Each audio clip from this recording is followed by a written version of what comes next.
नमस्कार. मी आर.जे. वैष्णवी आणि आज आपण अमृतवेल या वि. स. खांडेकर लिखित कादंबरीचं वाचन करणार आहोत. कादंबरी अमृतवेल. आजोबा, मिलिंदाच्या या हाकेला उत्तर मिळाले नाही असे सहसा होत नसे.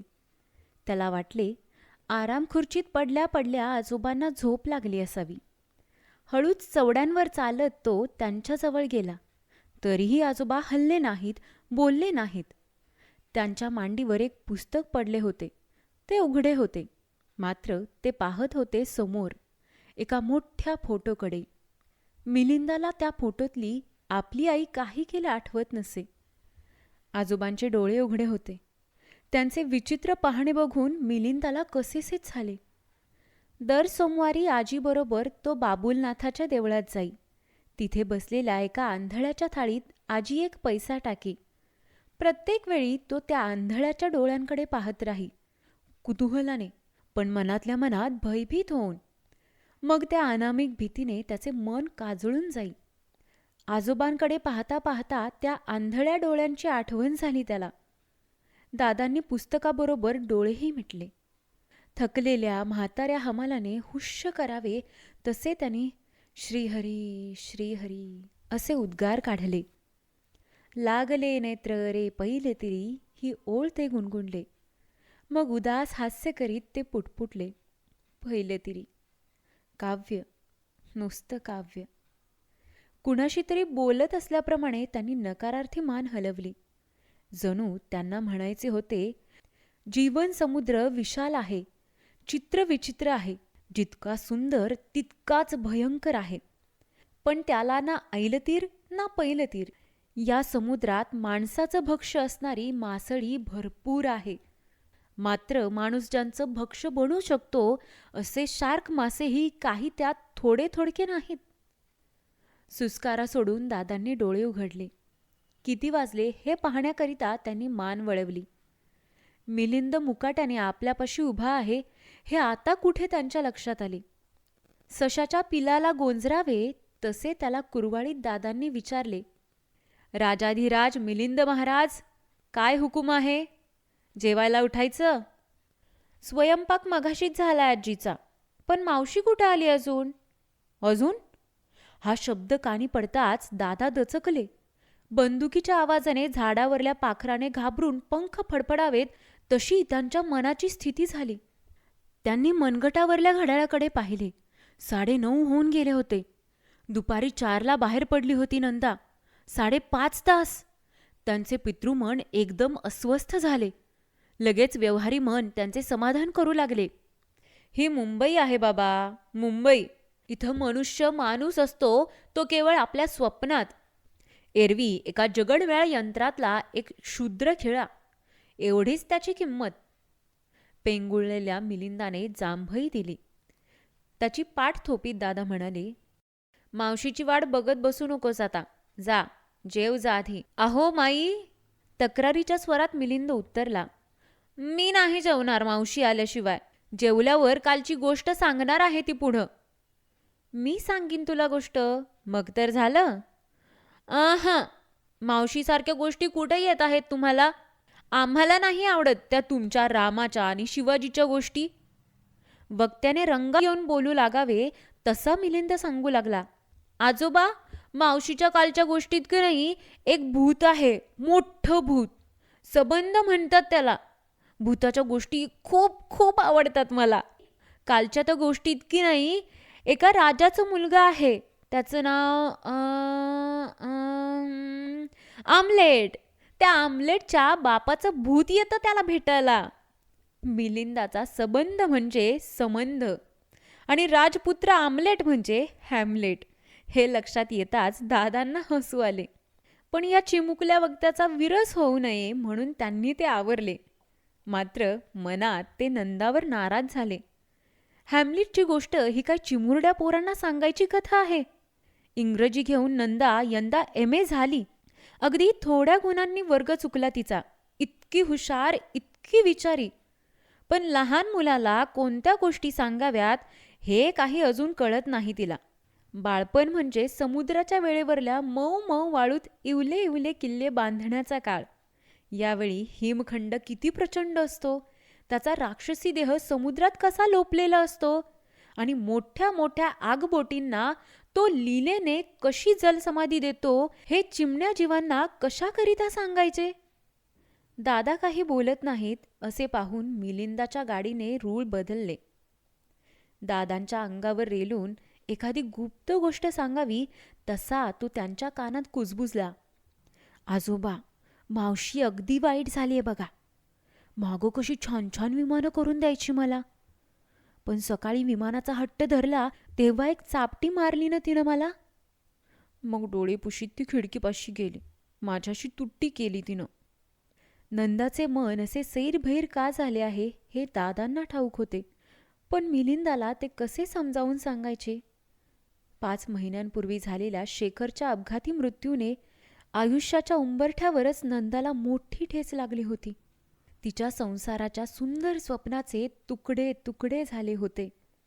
त्या भग्न स्वप्नाचा प्रत्येक कण तिच्या काळजाला सलत होता. कुठलीही गोष्ट अगदी जीव लावून करायची हा तिचा स्वभाव. आपल्या माणसांच्या साऱ्याच भावना उत्कट असतात. तिचे हे पहिले वहिले प्रेमही तसेच. ऐकलं का? मधल्या दाराचा पडदा बाजूला करीत आत आलेल्या माईंनी प्रश्न केला. दादांनी आपल्या तंद्रीतच त्यांच्याकडे पाहिलं.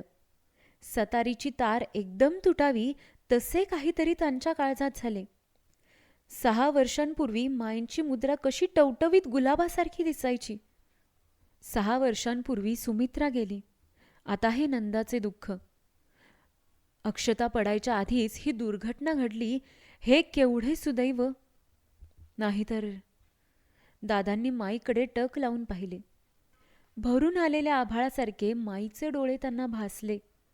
त्यांच्या मनात आले, आपण आपली दुःखे नव्या नव्या पुस्तकांच्या सहवासात नाहीतर 42च्या चळवळीच्या आठवणींत विसरू शकतो. काळजातल्या जखमेवर काव्याची किंवा तत्वज्ञानाची फुंकर घालतो. बिचारा माईला तो मार्गही मोकळा नाही. रात्र किती झाली पाहिली का? पोरीचा पत्ता नाही अजून. माईंच्या स्वरातला सशाच्या काळजाचा कंप दादांना जाणवला. पण उसने अवसान आणून ते म्हणाले, येईल ग ती घटकाभरात. बसली असेल कुठेतरी मैत्रिणींशी गप्पा छाटीत. या अलीकडच्या कुलूकुलू करणाऱ्या चिमण्यांना वेळेचं भानच राहत नाही कधी. या पोरांची काळजी कसली करायची? ती निघाली आहेत चंद्रावर वनभोजन करायला. आम्ही जे 25शीत वाचत होतो ते पाळण्यात कानी पडतं यांच्या. माईंना बरे वाटावे म्हणून दादा उगीच बोलत राहिले, पण माईंना राहावे ना. त्यामध्येच म्हणाल्या, तुमचं हे असं सदान कदा. पोरगी बीएत होती तेव्हा कसं सोन्यासारखं स्थळ आलं होतं सांगून, पण माझं मेला ऐकतंय कोण या घरात? उठल्या सुटल्या पोरीचं वकीलपत्र घ्यायचं. बोलता बोलता माई आरामखुर्चीजवळ आल्या आणि उजवा हात खुर्चीवर ठेवून कातर स्वराने म्हणाल्या, या पोरीचं मनच कळेन असं झालंय मला. परवा एक पातळ फार चांगलं असं म्हणाले म्हणून दुसरे दिवशी तिला ते आणून दिलं. 2 दिवस ते नेसली हसली, पण तिसरे दिवशी सारं गाडं उलट. आज दुपारी जेवली सुद्धा नाही नीट. हात धुवून जी खोलीत गेली ती कडी लावून बसली.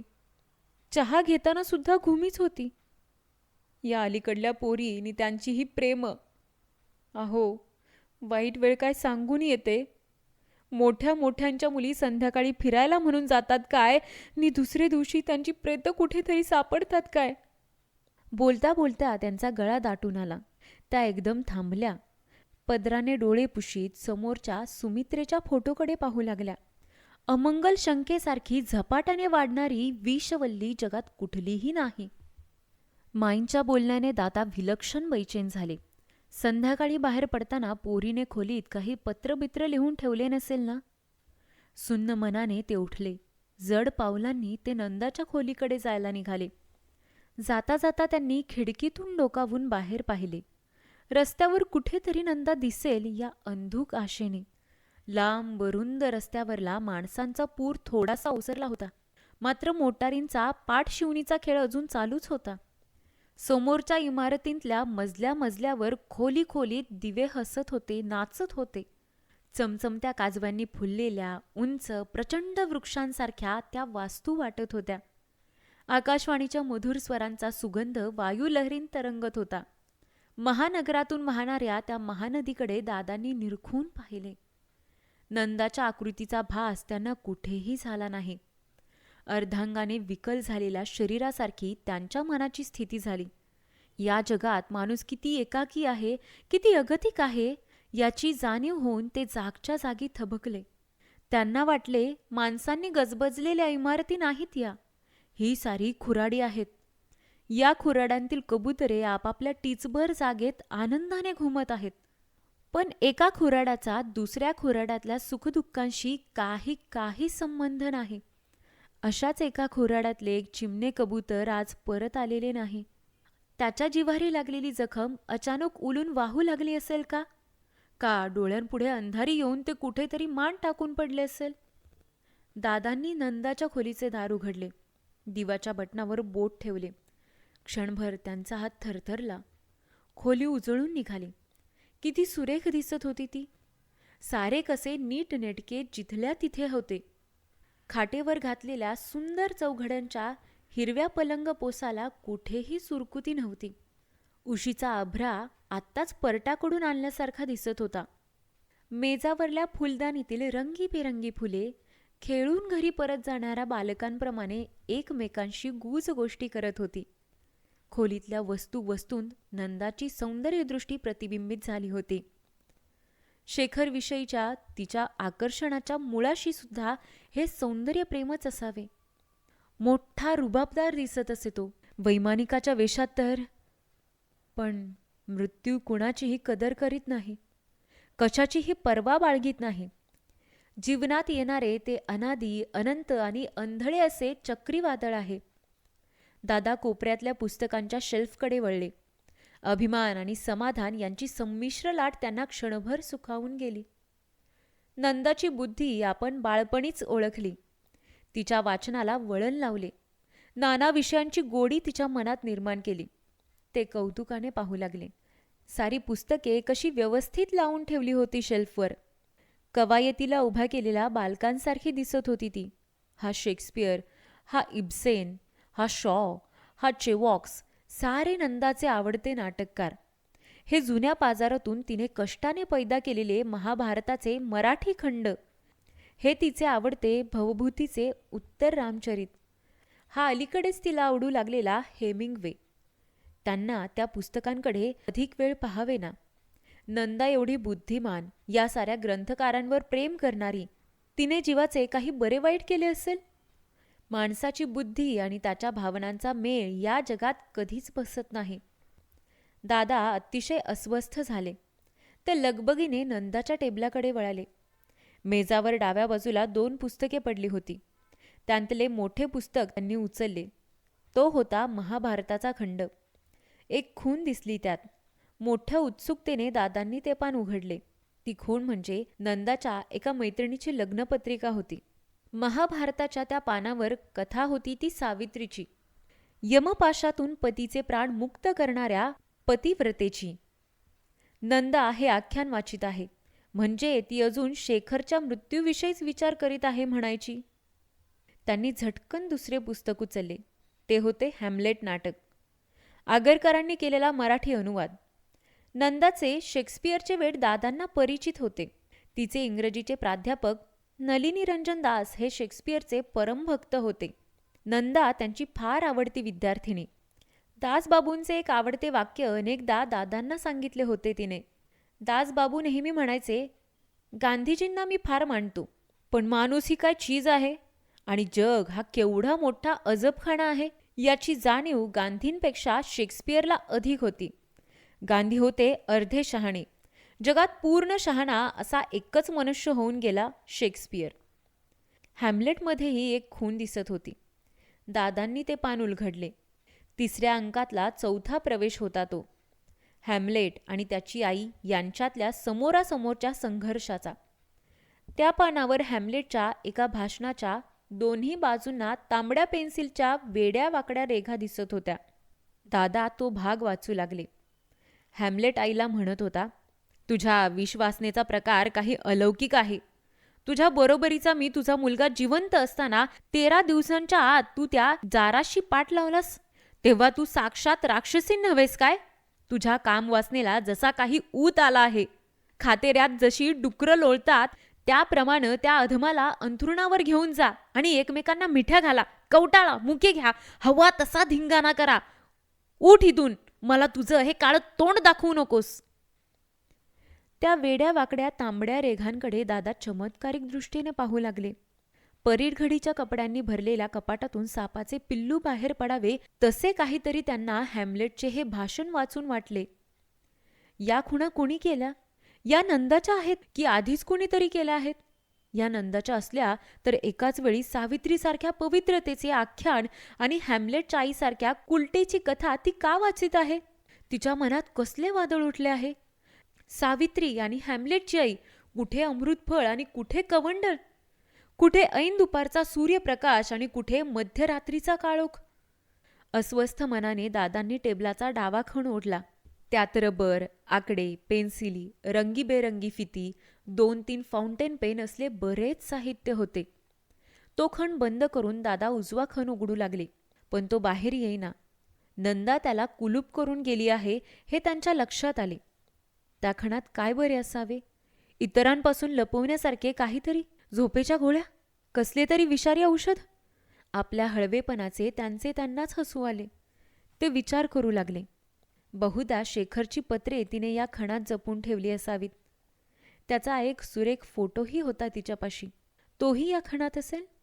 देवाघरी गेलेल्या बाळाची खेळणी आई जपून ठेवते ना, त्यातलाच हा प्रकार. शेखर गेला. एक सोनेरी स्वप्न संपले. आता त्याच्या स्मृतीच्या मृगजळात गटांगळ्या खात नंदा किती दिवस राहणार आहे? आठवणींच्या तंतूंना हृदयाचा झुला बांधून दुःखाखेरीज ती दुसरे काय मिळवणार आहे? श्रीहरी श्रीहरी असे पुटपुटत ओल्या होऊ लागलेल्या आपल्या पापण्यांच्या कडा दादांनी पुसल्या. नंदाची काही चिठ्ठी चपाती मिळाली नाही याचे त्यांना समाधान वाटले. ते परत फिरण्याच्या विचारात होते. इतक्यात टेबलाच्या उजव्या बाजूला पडलेल्या एका सुरेख नोटबुककडे त्यांचे लक्ष गेले. वाचता वाचता नंदाने केलेल्या टिपणांची ती वही असावी असे त्यांना वाटले. चांगली सुभाषिते टिपून ठेवण्याचा तिला छंदच होता. कुतूहलाने त्यांनी ती वही उघडली. तिचे पहिले पान कोरे होते, मात्र दुसऱ्या पानावरले काही शब्द वाचताच ते चमकले. नकळत पुढे वाचू लागले. कळी हळूहळू फुलते. लाजऱ्या डोळ्यांनी प्रकाशाचे स्वागत करू लागते. नकळत तिचे फूल होते. ते फूल सुगंध उधळीत सुटते. वायुलहरी लग्न समारंभातल्या अत्तराप्रमाणे तो सुवास दशदिशांना लावू लागतात. मग ते फूल हळूहळू कोमेजू लागते. हे सारे कसे सुसंगत आहे. देवाच्या राज्यात न्याय आहे अशी ग्वाही देणारे आहे. पण शेखरसारखी एखादी कळी, अक्कासारखी एखादी कळी उमलाच्या आधीच गळून पडते. ती का? हा दोष कुणाचा? त्या कळीचा की देवाचा? पण या जगात देव आहे का? का ते एक बुजक बाहुले आहे? आणि देव असता तरी तो सर्व साक्षी आहे, दयाधन आहे. हे ढोंग माणसाने पिढ्यानपिढ्या कशासाठी करीत राहायचे? दादा पान उलटून वाचू लागले. 2 वर्षे झाले असतील. हो, 2च. आम्ही तिघी चौघी मैत्रिणी समुद्रावर गेलो होतो. चांदण्याची रिमझिम बरसात होती. आकाशापासून पृथ्वीपर्यंत पसरलेल्या त्या क्षीरसागरात देहाची साखर विरघळून जावी असे सारखे वाटत होते. बसूया ग आणखी थोडा वेळ. इतकं भ्यायला कशाला हवं? हे काही खोरं नाही चंबळचं, असे कुणीतरी म्हणाली. आम्ही खूप खूप वेळ बसून राहिलो, सृष्टीचे ते मूकसंगीत ऐकत, अगदी मंत्रमुग्ध होऊन. 10 वाजायला आले तेव्हा नाखुशीने उठलो साऱ्याजणी. मग मात्र घर गाठायची घाई प्रत्येकीला झाली. एका किंचित अंधाऱ्या गल्लीतनं आम्ही झप चालत होतो. मी एकदम थांबले, आनंदले, धुंद होऊन जागच्या जागी खिळून गेले. एका घरासमोरच्या कमाणीवर रातराणी फुलली होती. खटाळ नलू कोपराने मला चिडवीत म्हणाले, पहिलं प्रेम असंच असतं का ग? शेखरची आणि माझी नुकतीच ओळख झाली होती तेव्हा. नलूचे ते काव्य ऐकून साऱ्या जणी खळखळून हसल्या. मी लाजले. पुन्हा लगबगीने चालू लागलो आम्ही. ती सुगंधी फुले दुसरे दिवशी कोमेजून गेली असतील, पण त्यांचा तो जीवाला वेड लावणारा वास अजून माझ्या मनाच्या गाभाऱ्यात दरवळत आहे. वाटते तो खूप खूप हुंगावा, इतका की त्या सुगंधाने क्लोरोफॉर्म सारखी सारी शुद्ध बुद्ध हरपून जावी. शेखर, तुला रातराणी आवडते का रे? नंदा आपल्या हळव्या मनातली वादळे त्या वहीत टिपीत होती. हे उघड होते, ती वहीच तिची जिवलग मैत्रीण झाली. नंदाचे हे स्वतःशीच चाललेले संभाषण तिला न कळत आपण ऐकणे बरे नव्हे असे दादांच्या मनात आले, पण पुढे वाचण्याचा मोह त्यांना आवरेना. पुढचे पान उघडून ते वाचू लागले. एलिझाबेथ ब्राउनिंग, तुझा हेवा वाटतो ग मला. अवसेच्या अंधारात शुक्रतारा उगवावा तसा रुग्णशय्येला खिळलेल्या तुझ्या निराश जीवनात रॉबर्ट आला. म्हणूनच तू हर्षभराने लिहू शकलीस. First time he kissed me, he but only kissed. The fingers of this hand wherewith I write, and ever since it grew clean and white. Elizabeth, तू अशी सुखी झालीस आणि मी मृगजळात मनसोक्त नौकाविहार करायला धावत सुटले आणि उरी फुटून अगतिक होऊन वैरान वाळवंटात रक्त ओकीत पडण्याची पाळी माझ्यावर आली. एक सुस्कारा सोडून दादांनी पुढच्या पानावर नजर फिरवली. शेखर, माझी ती कल्पना किती किती आवडली होती तुला. तू मला विमान चालवायला शिकवायचंस. मग तुझ्या विमानानं तू आणि माझ्या विमानानं मी खूप खूप उंच जायचं, जिथं सोनेरी ढगांच्या पायघड्या पसरलेल्या असतील, जिथे बर्फानं नटलेली उंच शिखरं आपल्यावर चौरा ढाळतील, जिथं तारका दिवस आणि रात्र यांच्या विवाहाच्या वेळी उधळलेल्या अक्षतांसारख्या भासतील, अशा जागी आपण जायचं. मग दोघांनी आपापली विमानं अगदी जवळ आणायची. मी माझ्या विमानातून डोकावून बाहेर पाहायचं आणि मग तू माझं चुंबन. असल्या अभद्र प्रणयाची कल्पना कुणा कवीला कधीतरी सुचली असेल का रे? दादांना पुढे वाचवेना. वही मिटून जड पावलांनी ते माघारी वळले. दिवा बंद करून खोलीबाहेर पडणार होते ते. इतक्यात अंग चोरून खाली पाहत आत येणारी नंदा त्यांच्या समोर आली. तिचा अवतार पाहून ते मनात चरकले. तिचे केस विस्कटल्यासारखे दिसत होते. चेहरा भावनाशून्य भासत होता. पातळाचा पदर भिजल्यासारखा अंगाला लपेटून बसला होता. उशीर का ग झाला इतका? दादांनी शुष्क स्वरात विचारले. नक्षत्र पडलं होतं आज साऱ्यांच्या पायावर.